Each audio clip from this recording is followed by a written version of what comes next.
Hello guys, સ્વાગત છે તમારું હર્ષિદી અને ગુજરાત મોબાઈલની અંદર। આજે આપણે અનબોક્સિંગ કરી રહ્યા છીએ X300 FE ના એક્સટેન્ડર લેન્સ જે છે 2 જનરેશનમાં તેની આ એસેસરી છે ને તે આ લેન્સ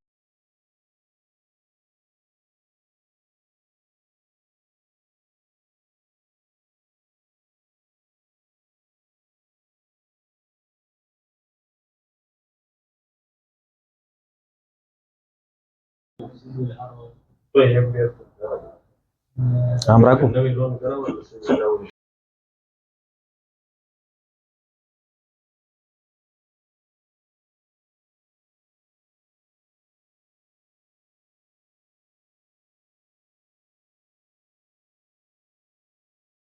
જે આ નોર્મલ છે જેમાં આપણે લેન્સ ચડાવ્યો નથી અત્યારે, અને તમને અત્યારે આમાં જરીક પણ ફ્લેગ દેખાતો નહીં હોય, અને આપણે અત્યારે આગળ ચડાવીને જોઈએ।